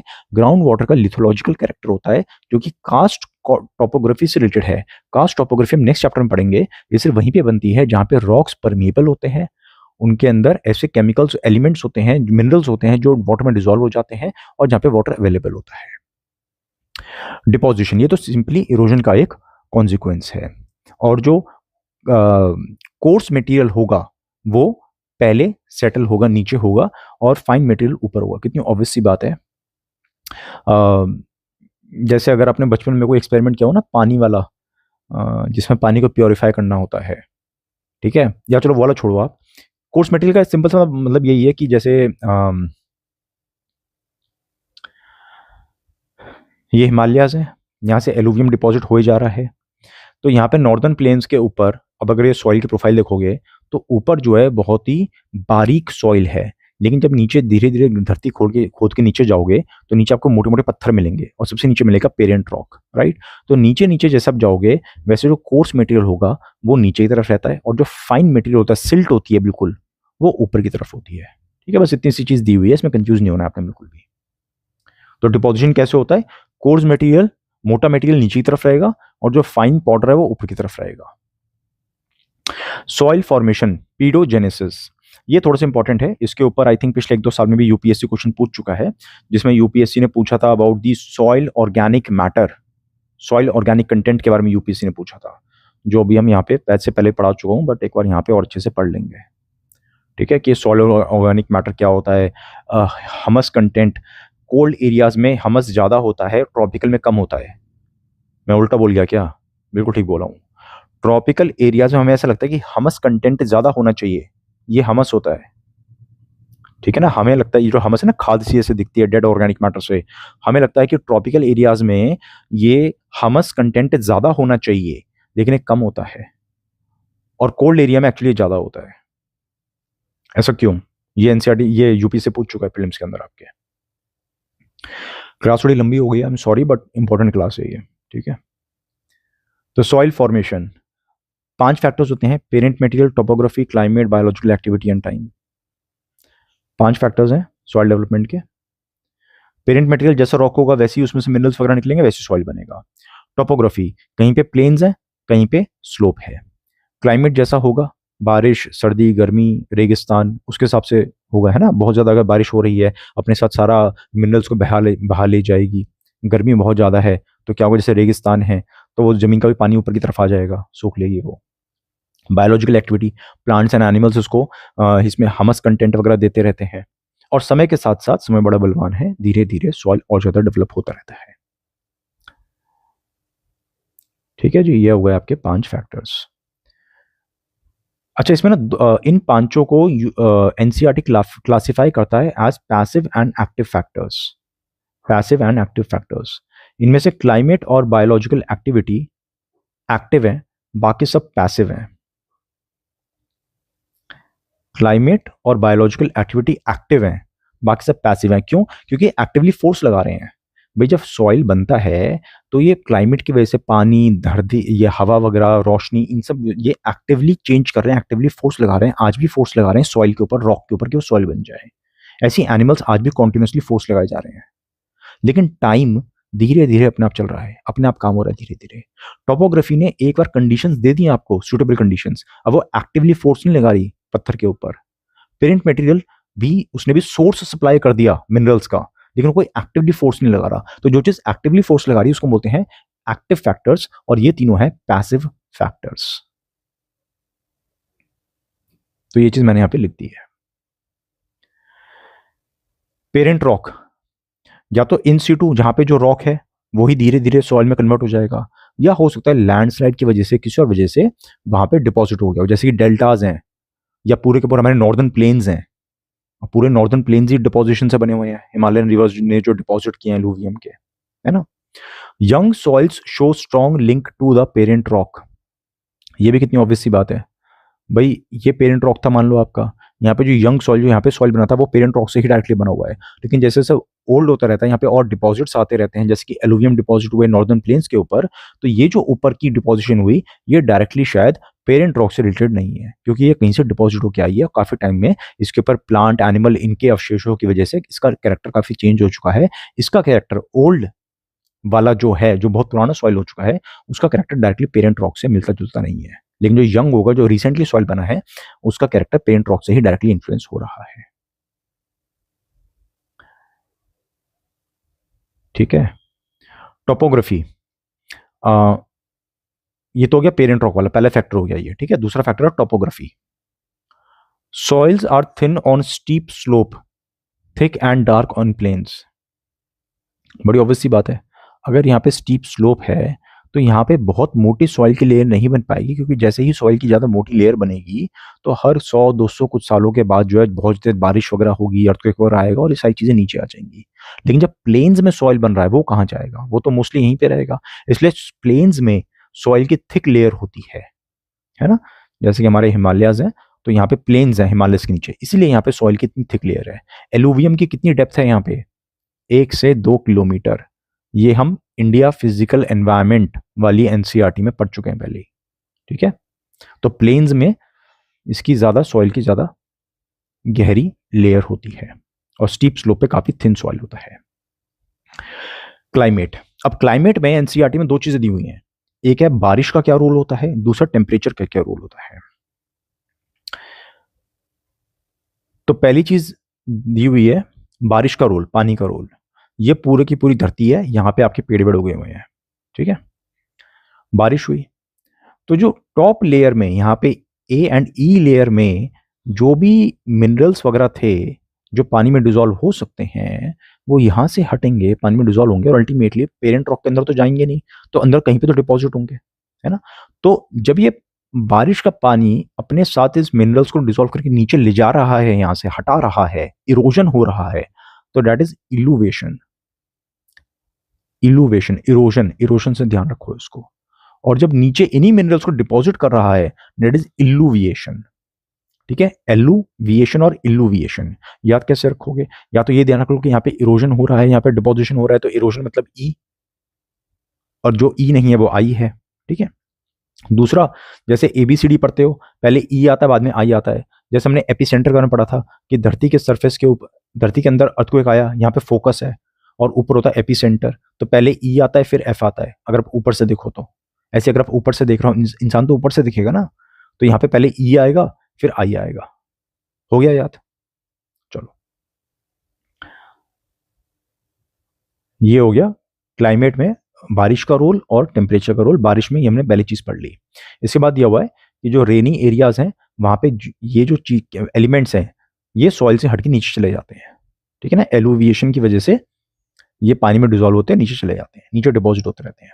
जहाँ पे बारिश बहुत ज्यादा होती है, जहाँ पे इंटरमीडिएट बारिश वगैरह होती है, वहां पे क्या होगा, जैसे आटा है, सूखे आटे में पानी आएगा, मॉइस्चर मिलेगा, तो उसकी गांठें बन जाएंगी उसके अंदर, है ना। तो उस तरह से कैल्शियम कार्बोनेट की गांठें बन जाती है, कंकड़ बन जाते हैं। और ड्राई एरियाज में क्या होगा कि नीचे से पानी ऊपर की तरफ आएगा। ये डायग्राम है इस चीज का, ठीक है। बहुत ज्यादा बारिश हो रही है तो ऊपर में जितने भी मिनरल्स वगैरह हैं वो मैक्सिमम नीचे की तरफ आ जाएंगे, डिपॉजिट हो जाएंगे। इंटरमीडिएट रेन एरिया, आटे में ये नहीं कि पानी से पूरा बहा दिया आटा, थोड़ा बहुत पानी दे रहे हो, थोड़ा बहुत पानी दे रहे हो, तो उसमें मोटे मोटे इस तरह की गांठें बन जाएंगी। और ड्राई एरिया, ऊपर का तो सारा पानी उड़ा दिया सन ने, सूरज पी गया सारा पानी। अब जो नीचे वाटर टेबल थी उससे क्या होगा, पानी धीरे धीरे ऊपर आएगा कैपिलरी एक्शन की वजह से। जब पानी ऊपर आया तो वो पानी भी ऊपर इवेपोरेट हो गया, लेकिन सॉल्ट इवेपोरेट नहीं हो पाया। नीचे का जो पानी था वो कॉन्टिन्यूसली रॉक्स के साथ कांटेक्ट में था, यानी कि रॉक्स के जो मिनरल्स हैं वो सारे मिनरल पानी में आए जा रहे हैं, जिसको हम बोल देते हैं सॉल्टी वाटर, खारा पानी। खारा पानी मतलब इसके अंदर बहुत सारे मिनरल्स डिसॉल्व्ड हैं। कैपिलरी एक्शन से पानी ऊपर आया क्योंकि ऊपर सूखा था, यहाँ पे मॉइस्चर कंटेंट बहुत कम है, यहाँ पे ज्यादा है, तो यहाँ से प्रेशर आएगा और ये ऊपर की तरफ जाएगा। यहाँ पे पानी ऊपर उड़ गया, जितने मिनरल्स थे यहाँ पे, जो मिनरल्स मिले थे वो सारे मिनरल यहाँ पे ऊपर ही रह गए। इसको बोलते हैं hard pan, HARDPAN, hard pan. Salt की एक क्रस्ट बन जाती है यहाँ पे, थिक लेयर बन जाती है, यहाँ पे फिर खेती बाड़ी आसानी से नहीं हो पाती है, ठीक है जी। ये 3 हो गए। ये हो गया आपका बारिश का क्या रोल होता है क्लाइमेट में, सॉइल फॉर्मेशन में। अब हम बात कर रहे हैं टेम्परेचर का क्या रोल होता है। क्या दिया एनसीईआरटी के अंदर टेम्परेचर का रोल। केमिकल एक्टिविटी ठंडे इलाके में कम होती है और ट्रॉपिकल एरिया में ज्यादा होती है, ठीक है। ट्रॉपिकल एरिया में गहरे सॉइल होते हैं। ये तो बड़ी ऑब्वियस सी बात है ना यार, समझाने वाली चीज ही नहीं है इसके अंदर कुछ भी।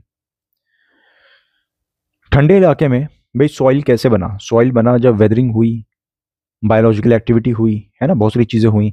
तो जब ठंडे इलाके में बैक्टीरिया ही ज्यादा नहीं है तो फिर यहाँ पे जितना रॉक था वो वैसा रॉक वैसे ही रहेगा, ज्यादा सॉइल बन ही नहीं पाएगा। लेकिन ट्रॉपिकल एरिया में तो खूब पानी, एयर वाटर, हवा, सनलाइट सब कुछ होता है यहाँ पे, A to Z, है ना। तो इस वजह से यहाँ पे ज़्यादा जो है बायोलॉजिकल एक्टिविटी होती है और यहाँ पे गहरा सॉइल की प्रोफाइल होती है।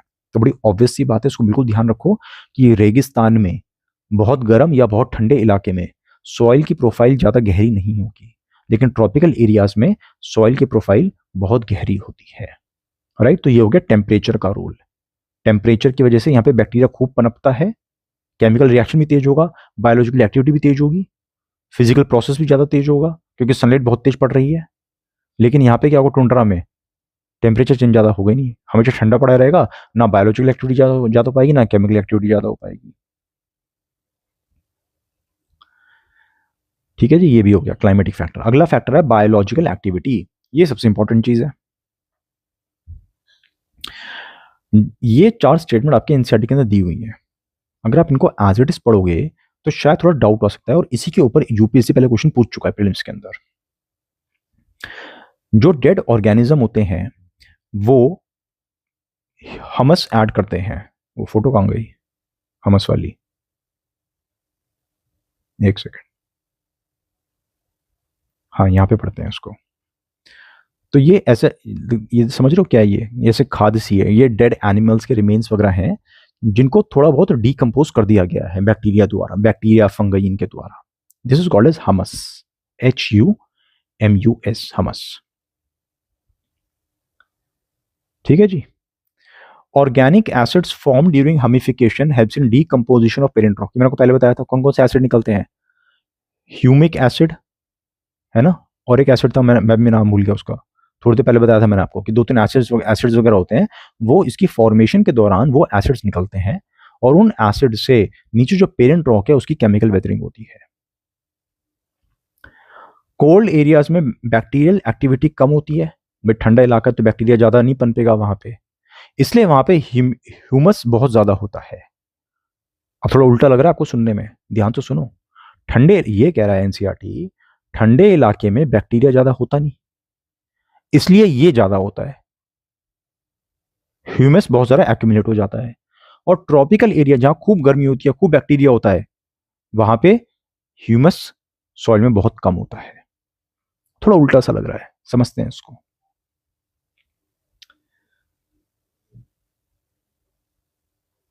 प्लांट एनिमल मर गए, डेड ऑर्गेनिक मैटर।